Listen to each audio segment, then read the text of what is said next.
Hello friends, welcome back to my YouTube channel. आज की इस वीडियो में हम कर रहे हैं पीजीटी इकोनॉमिक्स, जो अभी 2024 में मतलब 21 जुलाई को जो पेपर हुआ है, 21 जुलाई को जो एग्ज़ाम हुआ है उसके 20 क्वेश्चंस, मतलब maths part. Question number 1, what is 5% of 20% of 40% of 4000। 5% मतलब 1/20, 20% मतलब 20/100, 40% मतलब 40/100 इंटू में 4000। मैंने 5% को 1/20 क्यों लिख दिया, ताकि 20 से 20 सीधा सीधा काट दूँ। 20 से 20 कैंसिल, 10 से 10 कैंसिल, इस वाले 10 से 10 कैंसिल, बचा क्या 4 4 ज़ा 16। 16 is the right answer. Check भी कर लेते हैं। Yes, 16 is the right answer. Question number 2, find the what length of canvas 5/7 metre wide is required to make a conical tent. देखो, जो टेंट होता है ना, वो हमेशा चारों, मतलब ऐसे जो टेंट है, ये कॉनिकल टेंट है ना, ज़मीन पर नहीं लगेगा कपड़ा, सिर्फ ये साइड्स में लगेगा। तो ये क्या है, इसका कर्व्ड सरफेस एरिया। टेंट का क्या है, ये curved surface area. Curved surface area क्या होता है, πRL। और जो कपड़ा होता है वो किस शेप में होता है, रेक्टेंगुलर। उसका एरिया क्या होता है, लेंथ इंटू ब्रेड। तो πR बराबर है लेंथ इंटू ब्रेड। ये समझ आ रहा है। अब लेकिन हमारे पास यहाँ पर क्या है, डायमीटर है, मतलब R जो है वो 16 है, पाई जो है वो 22/7 है। L हमारे पास नहीं है। हमें पता है L square is equals to under root में R square plus H square होता है। तो ये हो गया 16, ये हो गया H है 12। ये ट्रिपलेट किसका बन रहा है, आप इसमें से 4 कॉमन ले लो। 4 4 द 16, 4 3 द 12, 4 3 और 5 का ट्रिपलेट होता है। तो बस 4 से मल्टीप्लाई कर दो, 5 का भी 20 आ गया। सॉल्व करोगे तो भी L 20 आएगा। इंटू में 20 इज इक्वल्स टू, लेंथ हमें पता नहीं है, विड्थ कितनी है 5/7, 7 से 7 कैंसिल, 5 1 ज़ा 5, 5 4 ज़ा 20। लेंथ कितनी आई, 16 4 ज़ा 64 इंटू में 22। अब आप देखो ऑप्शन में यूनिट डिजिट जो है वो 8 है, तो इन दोनों में से एक ऑप्शन है, मल्टीप्लाई कर लेते हैं अब। 64 2 ज़ा 64 2 ज़ा 128, और उसको 11 से मल्टीप्लाई करना है। 8 2 10 का 1 2 3 4, 1408। 1408 is the right answer. Check कर लेते हैं। Question number 3, P and Q together can fill a system with water in 30 hours. देखो, P और Q मिलकर 30 घंटे में किसी सिस्टम को भर सकते हैं। P जो है वो अकेला भरता है 80 घंटे में। हमें बताना है जो Q है वो अकेले 3/4 सिस्टम कितनी देर में भरेगा। तो हमें पहले तो ये पता होना चाहिए ना Q कितना काम कर रहे हैं। हमने मान लिया ये 30 आवर्स, ये 80 आवर्स है ना। हमने मान लिया जो टोटल पानी भरना है वो इन दोनों का एलसीएम है, 240 लीटर्स पानी भरना है। P और Q मिलकर कितना पानी भरेंगे एक घंटे में, 240 को 30 से डिवाइड कर दो, 8 लीटर पर आवर। ये एफिशिएंसी हो गई ना, एक घंटे का निकल गया। तो ऐसे P अकेला कितना भरेगा, 240 को 80 से डिवाइड कर दो, 3 लीटर्स पर आवर। अब P और Q मिलकर एक घंटे में 8 लीटर पानी भर रहे हैं। P जो है अकेला एक घंटे में 3 लीटर पानी भर रहा है, तो Q उसको कितना साथ दे रहा है, 5 लीटर प्रति घंटे का। मतलब Q की एफिशिएंसी कितनी हो गई, 5। अब कितना पानी भरना है, 240 इंटू में 3/4। Q जो है वो एक घंटे में कितना पानी भर पाता है, 5। बस अब वैल्यू कर सॉल्व कर दो। 5 1 ज़ा 5, 5 2 ज़ा 10 है ना। 240 को मैंने क्या मान लिया, 24 इंटू 10 इंटू में 3/4, और ये 5, 5 2 ज़ा 10 है ना। 4 6 ज़ा 24, 3 2 ज़ा 6, 6 6 ज़ा 36, 36 is the right answer. Question number 4, two students appeared in an examination. One of them secured 9 marks more than the other and his marks were 60% of the sum of their marks. देखो क्या कह रहे हैं,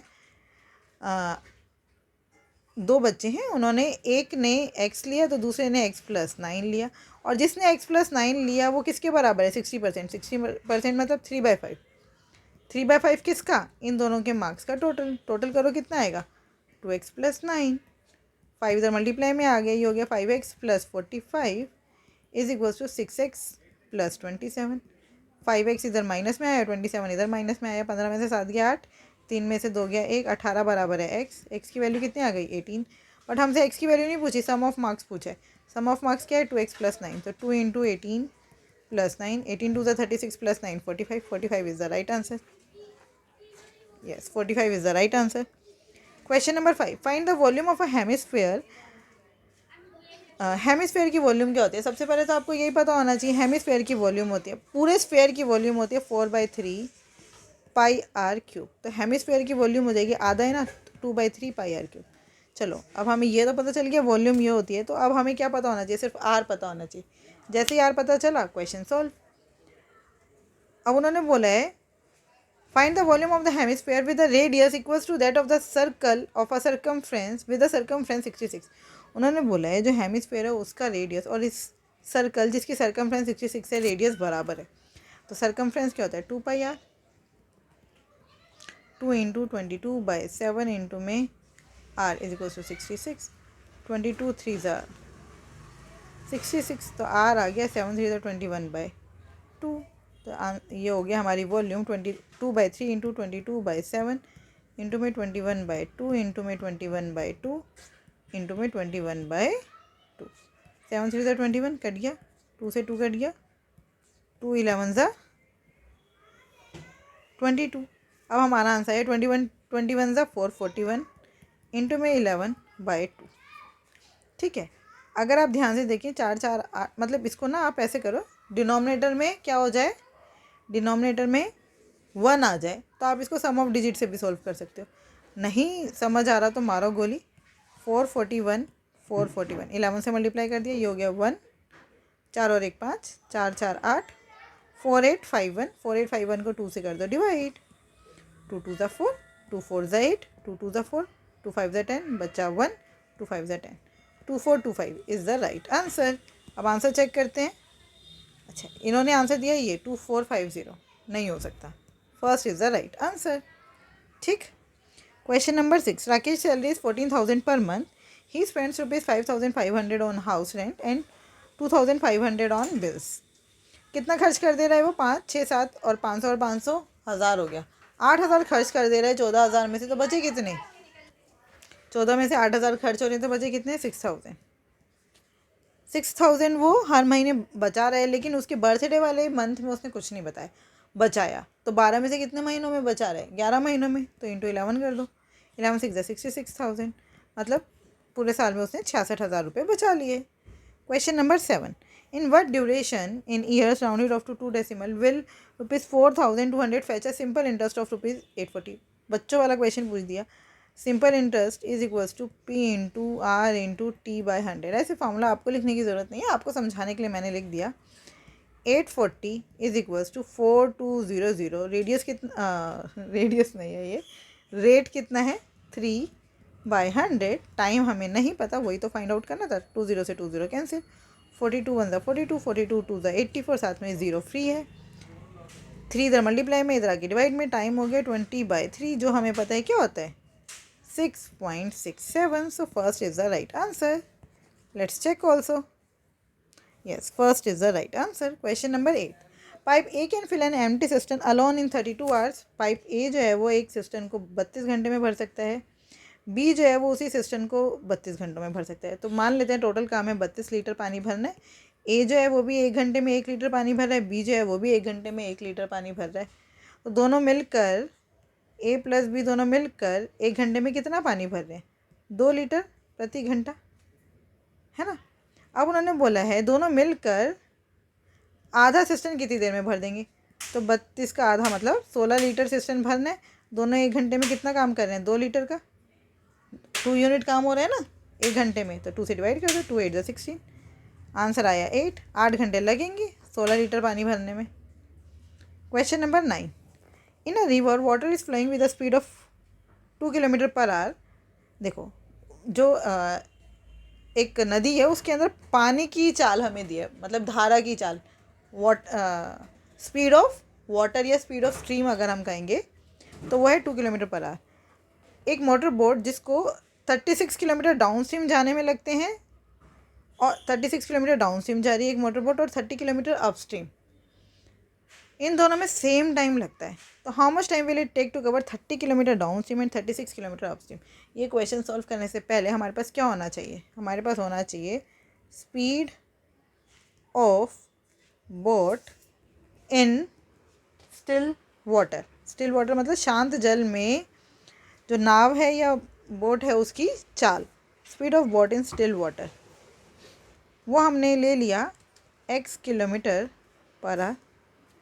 अब down stream में boat की क्या speed होगी, डाउन स्ट्रीम में जब आप साइकिल चलाते हैं और जिस डायरेक्शन में हवा चल रही है तो आपकी स्पीड अपने आप बढ़ जाती है। तो डाउन स्ट्रीम में स्पीड हो जाएगी x+2, क्योंकि जो स्पीड ऑफ स्ट्रीम है वो है 2 km/h। ठीक है, और अप स्ट्रीम में क्या स्पीड हो जाएगी, धारा की अपोजिट डायरेक्शन में आप नाव चला रहे हैं, अब x-2 है ना km/h। स्पीड आ गई हमारे पास डाउन स्ट्रीम की भी अप स्ट्रीम की भी। अब उन्होंने बोला है टाइम जो है वो 36 किलोमीटर डाउन स्ट्रीम जाने में और 30 किलोमीटर अप स्ट्रीम जाने में टाइम जो है वो बराबर लग रहा है। टाइम क्या होता है, डिस्टेंस अपॉन में स्पीड। डिस्टेंस है 36 अपॉन में स्पीड है x+2, ये बराबर है 30 अप स्ट्रीम जाने में और उसका जो स्पीड है वो कितना है x-2। 6×6 = 36, 6×5 = 30, क्रॉस मल्टीप्लाई कर दो, ये हो गया 6x-12 = 5x + 10। 5x इधर माइनस में आया, 12 इधर प्लस में आया, x की वैल्यू आ गई 22। मतलब speed of boat in still water is 22। Down stream में स्पीड है 24, अप स्ट्रीम में स्पीड है 20। इतनी बात समझ आ गई। अब उन्होंने बोला कितना टाइम लगेगा भाई 30 किलोमीटर डाउन स्ट्रीम जाने में, तो डाउन स्ट्रीम में स्पीड कितनी है 24, अप स्ट्रीम में स्पीड कितनी है 20। ठीक है, तो 6×5 = 30, 6×4 = 24, 4×9 = 36, 4×5 = 20। एलसीएम ले लो, 5×4 = 20 एलसीएम आ गया, 5×5 = 25 प्लस 5×4 = 20, 9×4 = 36, 6×5 = 11 का 1, 3 4 5 6, 3 4 5 और 1 6, 61/20, 23 ज़ा 60, बचा कितना 3 आवर्स प्लस 1/20 आवर्स हो गया, इसको मिनट में चेंज कर लो, 3 hours 3 minute. 4th is the right answer. Check भी कर लेते हैं, yes 4th is the right answer. Question number 10, find the value. ये तो क्वेश्चन ही नहीं समझ आ रहा कि क्या पूछा है इन्होंने, अधूरा क्वेश्चन है। Question number 11, the average speed of a car running at 75 km/h for 1 hour and s kilometre for 1.5 hour is 60 km/h। अच्छा, एवरेज स्पीड क्या होता है, एवरेज स्पीड होता है total distance, average speed is equal to total distance upon में total time. ठीक है, total distance कितना है 75 किलोमीटर, 1 घंटा चला, तो डिस्टेंस क्या होता है स्पीड इंटू टाइम, 75 × 1 75 हो गया, प्लस s किलोमीटर चला वो 1.5 hours, 1.5 hour मतलब 3/2 आवर्स, तो ये हो गया s 3s/2। इतना डिस्टेंस कितने टाइम में 1 + 3/2 मतलब 5/2 आवर्स में, और ये किसके बराबर है एवरेज स्पीड 60 के, तो ये 5/2 इधर मल्टीप्लाई में ले जाओ, तो 75 + 3s/2 बराबर है 60 इंटू में 5/2।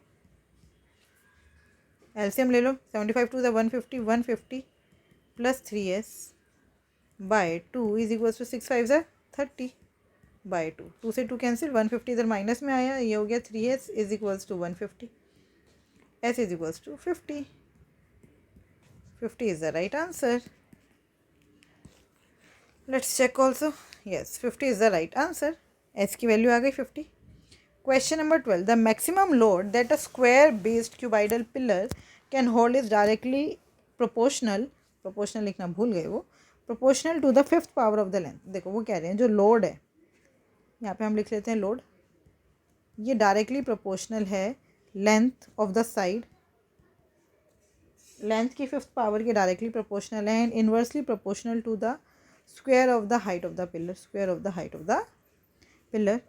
ठीक है, इफ 16 मीटर पिल, अगर इसको इक्वालिटी में करना है तो लोड बराबर है, हमें एक स्केलर इंट्रोड्यूस करना पड़ेगा, कांस्टेंट इंट्रोड्यूस करना पड़ेगा, जिसको हमने ले लिया k बराबर है l की पावर 5 अपॉन में h²। ठीक है, उन्होंने बोला एक 16 मीटर हाई पिलर है जिसका जो स्क्वायर बेस की जो साइड है वो है 2 मीटर, वो 640 टन लोड कैरी कर सकता है। तो क्या बोला इन्होंने, 640 बराबर है k इंटू में l की वैल्यू है 2 की पावर 5, h मतलब 16 का स्क्वायर। ठीक है, तो 2 की पावर 5 का मतलब क्या है, k इंटू में 32 अपॉन में 16 इंटू 16, 16 1 16, 16 2 32, 2 8 16, तो k की वैल्यू आ गई 640 इंटू में 8, ख़त्म। ठीक है, अब हम देखते हैं, अब उन्होंने पूछा कितना टन वो उठा सकता है अगर हाइट 12 है और जो स्क्वायर बेस है उसकी जो लेंथ है वो 3 है, तो आपको यहाँ पे वैल्यूज डाल देनी है। तो एल बराबर है, के की वैल्यू कितनी आई 640 इंटू में 8, एल की वैल्यू कितनी है 3 की पावर 5 और एच की वैल्यू कितनी है 12, 12 इंटू 12। तो 3 की पावर 5 को भी 5 बार ही लिख दें, 3 इंटू 3 इंटू 3 इंटू 3, 3 4 ज़ा 12, 3 4 ज़ा 12, 4 2 ज़ा 8 और 16 4 ज़ा 64 होता है, तो ये हो गया 160, है ना। अब आपको आंसर बताना है। कितनी ज़ीरो है, एक ज़ीरो है, जहाँ पर भी एक ज़ीरो है। अच्छा, इन दोनों में एक ज़ीरो है।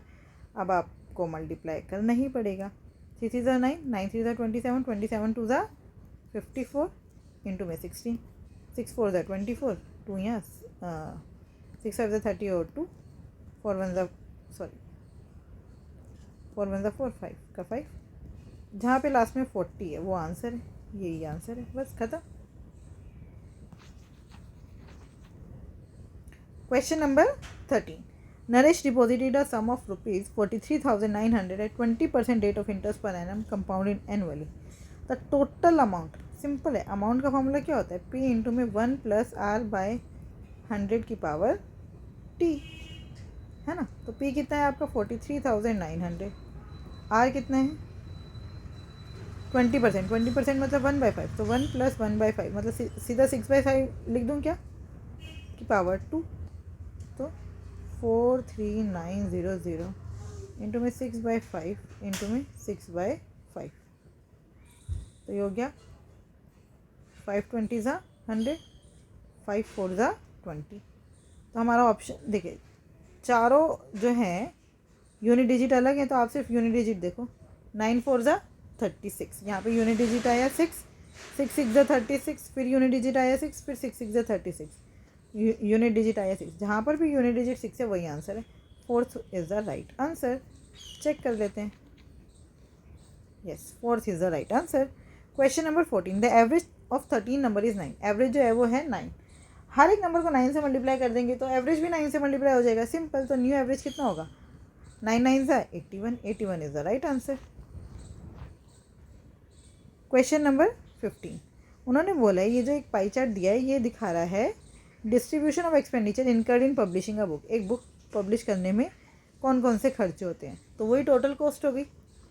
5,500 कॉपीज़ जो है वो पब्लिश हुई और जो हमारा ट्रांसपोर्टेशन कॉस्ट है वो है 82,500। ये तो टोटल है ना। अब हमसे पूछा है पब्लिशर जो है वो 25% प्रॉफिट अर्न करने के लिए एक बुक को कितने में बेचेगा। तो पहले आप एक बुक की ट्रांसपोर्टेशन कॉस्ट देखो, 82,500, ये कितनी बुक्स की हैं 5,500, तो एक बुक की कितनी हो गई, डिवाइड कर दो, 2 0 से 2 0 कैंसिल, 11 5 ज़ा 55, 11 7 ज़ा 77, 11 5 ज़ा 55, 5 1 ज़ा 5, 5 15 ज़ा 75। एक बुक की ट्रांसपोर्टेशन कॉस्ट है 15। ट्रांसपोर्टेशन कॉस्ट किसके बराबर है 10%, 10% है 15, टोटल कॉस्ट कितनी होगी 100%। 100% कैसे आएगा 10 इंटू 10 कर देंगे तो टोटल कॉस्ट हो गई 150। तो मेरा CP कितना हो गया, मेरा CP है 150। अगर मेरा CP 150 है तो 25% प्रॉफिट, 25% प्रॉफिट का क्या मतलब है, 25% होते हैं 1/4, मतलब अगर पहले कोई 4 रुपये की चीज़ थी अब मेरे को कितने में बेचनी है 5 में, तो 5/4 निकालना है बस। 5/4 15 5 ज़ा 75, 750/4 से 4 1 ज़ा 4, बचा कितना 3, 4 9 ज़ा 36, सॉरी 4 8 ज़ा 32, 4 7 ज़ा 28, बचा कितना बचा भाई 2 बचा, तो 20 हो गया, 4 5 ज़ा 20, 187.5, 187.5 is the right answer. Check भी कर लें। Question number 16, the distance between 2 point on a map is 9 centimetre, the scale of the map is 1:810,008। मतलब ये कह रहे हैं अगर 1 सेंटीमीटर ओरिजिनली इतने सेंटीमीटर के बराबर है तो 9 सेंटीमीटर कितने के बराबर होगा, 9 सेंटीमीटर बराबर होगा 9 इंटू में 810,008 सेंटीमीटर के। बट उन्होंने पूछा आंसर हमसे किलोमीटर, किलोमीटर में करने के लिए क्या करेंगे 1 2 3 4 5 से डिवाइड। हमें पता है 1 किलोमीटर is equals to 1 lakh centimetre, है ना। तो 1 लाख से डिवाइड कर देंगे, कितने के बाद पॉइंट आएगा 1 2 3 4 5, 1 2 3 4 5, यहाँ पे पॉइंट आ गया। एक तरह से आप सीधा सीधा 8.1 को 9 से मल्टीप्लाई कर दो, 9 1 ज़ा 9, 9 8 ज़ा 72, 72.9 kilometre. Third is the right answer. Question number 17, if the new selling price of a bed is 10 times of its initial selling price. देखो ये सेलिंग प्राइस था, न्यू सेलिंग प्राइस हो गया 10 SP, पहले वाला प्रॉफिट था, न्यू प्रॉफिट हो गया 11 प्रॉफिट। कॉस्ट प्राइस क्या होता है? SP माइनस प्रॉफिट, तो SP माइनस प्रॉफिट यहाँ पर भी होगा, यहाँ पे 10 SP माइनस 11 प्रॉफिट, और कॉस्ट प्राइस तो सेम ही रहेगा ना, तो ये दोनों इक्वल में हो गए। ये 11P इधर आगे प्लस में हो जाएगा, minus P plus 11P, 10 SP minus SP, तो ये हो गया 10 profit is equals to 9 selling price. P इधर डिवाइड में आया, 9 इधर डिवाइड में आया, क्या हो गया? SP by P is equals to 10/9। अगर सेलिंग प्राइस 10 है तो प्रॉफिट कितना है? 9, तो कॉस्ट प्राइस कितना हो गया? 1। प्रॉफिट परसेंटेज निकाल दो, प्रॉफिट कितना है? 9, कॉस्ट प्राइस कितना है? 1 इंटू में 100%, आंसर आ गया 900%। Second is the right answer. Profit percentage ही पूछा था हमसे। Question number 18, the average price of 3 items of a furniture is इतना। 3 आइटम्स हैं, उनका जो एवरेज प्राइस है वो है 15345। If their price are in the ratio 3:5:7। देखो उनका जो प्राइस है वो किस रेशो में? 3:5:7। The price of the costliest item, सबसे महंगी वस्तु कितने रुपए की है? आप देख रहे हो महंगी वस्तु जो है ना वो 15,000 से ज़्यादा की होगी। ऑप्शन ही नहीं है, सारी ऑप्शन गड़बड़ है, लेकिन मैं आपको बता देती हूँ सॉल्व कैसे करना है। ये इन्होंने जो दिया है ये 3 गुना दे दिया, भगवान जाने। या तो ये कह रहे होंगे टोटल प्राइस ऑफ 3 आइटम्स बताना चाह रहे होंगे, यहाँ पे वर्ड लिख दिया एवरेज, है ना। तो जो भी है इनका, अगर एवरेज लिखा है तो हम कैसे करेंगे? हम मान लेते हैं जो प्राइसेस है वो क्या है? 3x, 5x और 7x। तो एवरेज कितना हो गया? 3x plus 5x bye 3। 7 5 12, 12 3 15, 15 को 3 से भाग करेंगे 5x, 5x बराबर है 15345, यही बोले हमसे। तो x की वैल्यू हो गई 5 1 5, 5 3 15, ना जाने की 0, 5 6 30, बचा 4, 5 9 45। x की वैल्यू हो गई 3069। कॉस्टलीस्ट आइटम कितने का? 7x का, तो 7 इंटू 3069, यह है आपका आंसर। तो जो कितना आएगा? 7 9 63, 3 यहाँ 6 यहाँ, 7 6 42 और 6 48 का 4 यहाँ, 7 3 21, 21483, है ना। तो आपको ऐसे सॉल्व करना था। बाकी जो आंसर है वो 7161 मार्क किया है, क्योंकि ये पूरा 3 गुना दे दिया है, तो मतलब इसका 1/3 आंसर है। इन्होंने 7161 आंसर मार्क किया है, but the correct answer is 21483। Question number 19, by selling an article for ₹119 a man loses 15%। देखो CP हमेशा कितना होता है? 100%। परसेंटेज में CP हमेशा 100% होता है। अगर किसी व्यक्ति को 15% का लॉस हो रहा है तो उसको SP कितना मिल रहा है? 85%। At what price should he sell to gain a 15%। अगर 15% का प्रॉफिट हो जाए तो उसको SP कितना मिलेगा? अगर 15% का प्रॉफिट हो जाए तो उसको SP कितना मिलेगा? 115%, है ना। अब उन्होंने बोले जो व्यक्ति है वो 119 में बेच रहा है और 15% का नुकसान हो रहा है, इसका मतलब 85% किसके बराबर है? 119 के। और हमें वैल्यू किसकी निकालनी है? 115 की। तो 17 5 ज़ा 85, 17 7 ज़ा 119, तो 5% बराबर है 7 के, तो 1% बराबर हो गया 7/5 की, तो 115% बराबर हो गया 7/5 इंटू में 115 के। 5 2 10, 5 3 15, 23 इंटू 7 कितना हो गया? 7 3 21 का 1 या 2 या 7 2 14 15 16, 161, 161 is the right answer. Question number 20, what is the HCF of the polynomial. आपको HCF बताना है। HCF का मतलब है हाईएस्ट कॉमन फैक्टर, मतलब एक ऐसा नंबर जो इन तीनों को पूरी तरह से डिवाइड कर देगा। मतलब अगर मैं वो वैल्यू x की यहाँ पे पुट करूँगी तो आंसर क्या आएगा? 0। तो आप इन तीनों पे मत जाओ, ये सबसे छोटा दिख रहा है ना, आप इन सब की वैल्यूज़ यहाँ पे पुट करो। तो x माइनस 8 की वैल्यू का क्या मतलब है कि x माइनस 8 को अगर मैं सॉल्व करूँ तो क्या आएगा? 8। अगर x माइनस 8 को 0 के इक्वल पुट करूँ तो x की वैल्यू क्या आएगी? 8। 8 यहाँ पे पुट करके देखो क्या ये 0 हो रहा है? 8 की पावर 4 माइनस 16 नहीं हो रहा। x माइनस 1 को का जो 0 है, मतलब एक ऐसी वैल्यू जो x माइनस 1 में पुट करूँ और ये 0 हो जाए, वो है 1। अगर 1 यहाँ पुट कर रही हूँ तो भी ये 0 नहीं हो रहा। इसका मतलब ये x माइनस 1 इसको पूरा पूरा डिवाइड नहीं करता, x माइनस 8 भी इसको एग्जैक्टली डिवाइड नहीं करता। x माइनस 2, तो यहाँ पे x की वैल्यू कितनी आई? 2। 2 यहाँ पे पुट करो, 2 की पावर 4 माइनस 16 कितना हो गया? 16 माइनस 16 0। हाँ, ये आंसर हो सकता है। x माइनस 4 मतलब x की वैल्यू आ गई 4, 4 की पावर 4 माइनस 16, ये 0 के बराबर नहीं है, सीधा सीधा दिख रहा है। इसका मतलब हमारा आंसर है थर्ड।